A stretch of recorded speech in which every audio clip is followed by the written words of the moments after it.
Gaza में Hamas और Israel के बीच खूनी जंग जारी है। इजराइल लगातार हमास के आतंकियों को मार रहा है, मगर इस बीच गाजा में मासूम लोगों को भी इसका खामियाजा भुगतना पड़ रहा है। लगातार हमले की वजह से गाजा खंडहर में तब्दील हो चुका है, मगर भारत फिलिस्तीन के लोगों के लिए मदद लगातार भेज रहा और एक बार फिर उनके लिए भारत ने यूएन की राहत और कार्य एजेंसी UNRWA को $25 लाख की दूसरी किस्त जारी कर दी है। भारत के इस कदम से कई देशों के कान खड़े हो गए हैं, खासकर कि अमेरिका और चीन। भारत ने ऐसा करके 2023-24 के लिए $50 लाख की अपनी वार्षिक प्रतिबद्धता को पूरा कर लिया है।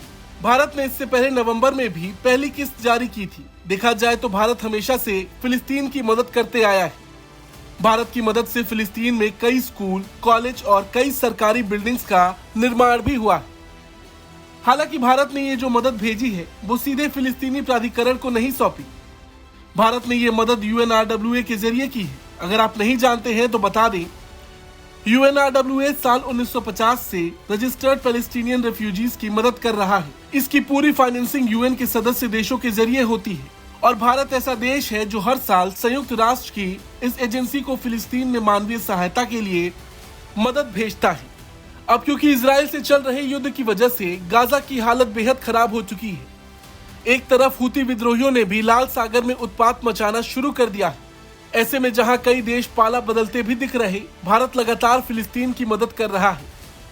देखा जाए तो भारत इजराइल बेहद करीबी है। हुतियों ने भी भारत आ रहे जहाज पर हमला किया, मगर इसका असर फिलिस्तीन पर नहीं पड़ा।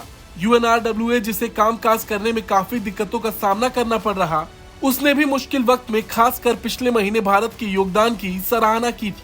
अब देखा जाए तो इजराइल की नाकेबंदी की वजह से गाजा में मानवीय सहायता से भरे सैकड़ों ट्रक नहीं पहुंच पा रहे हैं, जिसकी वजह से गाजा के लोगों को मुश्किल हालात में जीवन बसर करना पड़ रहा है। खाने पीने हर चीज की दिक्कत वहां हो रही। ज्यादातर देश इस युद्ध में कुछ कर भी नहीं पा रहे। अमेरिका इजराइल का समर्थन कर रहा, अरब देश फिलिस्तीन का, मगर भारत एकलौता देश है जो हालात को देखते हुए कदम उठा रहा। इजराइल से भी भारत की बातचीत है और दूसरी तरफ गाजा में मदद भेजने में भी भारत सबसे आगे है। भारत के इस फैसले पर आपका क्या कुछ कहना है, कमेंट करके जरूर बताएं। ब्यूरो रिपोर्ट, भारत तक।